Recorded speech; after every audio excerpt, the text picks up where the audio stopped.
আরজি করে চিকিৎসক পড়ুয়া খুনের পর থেকেই প্রতিবাদে কর্মবিরতির ডাক জুনিয়র চিকিৎসকদের। রাজ্য জুড়ে সরকারি হাসপাতালগুলিতে ব্যাহত হচ্ছে চিকিৎসা পরিষেবা না মেলায় মৃত্যু হয়েছে একাধিক রোগীর। এই পরিস্থিতিতে সুপ্রিম কোর্টের পর্যবেক্ষণে প্রধান বিচারপতি ডিভিশন বেঞ্চ জুনিয়র ডাক্তারদের কর্মবিরতি প্রত্যাহারের আবেদন করেন।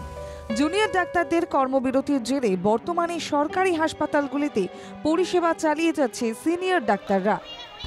সুপ্রিম আবেদনের পরও আন্দোলন প্রত্যাহার না করার দাবি আন্দোলনরত চিকিৎসক পড়ুয়াদের। শীর্ষ আদালতের নির্দেশ মতো আরজিকর হাসপাতালের নিরাপত্তার দায়িত্ব দেওয়া হয় সিআইএসএফ জওয়ানের হাতে। বুধবার সকালে আরজিকর হাসপাতালে যান সিআইএসএফ এর ডিআইজি সহ আধিকারিকরা। তবে নিরাপত্তার স্বার্থে কেন্দ্রীয় বাহিনী মোতায়েন হলেও দাবি পূরণ না হওয়া পর্যন্ত আন্দোলন চালিয়ে যাওয়ার হুঁশিয়ারি আন্দোলনরত চিকিৎসক পড়ুয়াদের। সুপ্রিম আবেদনের পর আগামী 22শে আগস্ট পর্যন্ত কর্মবিরতি চলবে বলেই জানিয়েছেন জুনিয়র চিকিৎসকেরা।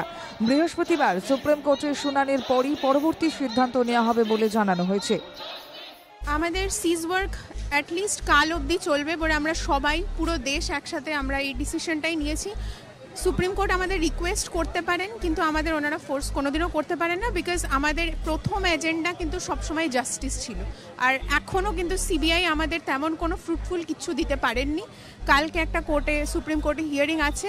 আমাদের কালকে প্রেস মিট বা যে কোনো সব কিছুতে এটাই বলা হয়েছে যে অ্যাটলিস্ট কাল অবধি আমাদের সিজ ওয়ার্ক কন্টিনিউ হচ্ছে। ওয়াকিবহাল মহলের একাংশের মতে কর্মবিরতির মধ্যে দিয়েই স্বাস্থ্য পরিষেবার মতো একটি পরিষেবায় ব্যাঘাত ঘটানো কোনো আন্দোলনের রূপরেখা হতে পারে না। একটি মৃত্যুর বিচারের দাবিতে হাসপাতালগুলিতে জুনিয়র ডাক্তারদের কর্মবিরতির জেরে মৃত্যুর কোলে ঢলে পড়ছে একাধিক প্রাণ। চরম ভোগান্তির মুখে রোগীর পরিবাররা। তাই জুনিয়র চিকিৎসকদের কর্মবিরতি প্রত্যাহার করে আন্দোলন চালিয়ে যাওয়ার বার্তা দিচ্ছে সব মহলই। ক্যামেরায় সৈকত সেনের সঙ্গে তিতলি বিশ্বাস ও সত্যজিৎ বিশ্বাসের রিপোর্ট, বাংলা জাগো।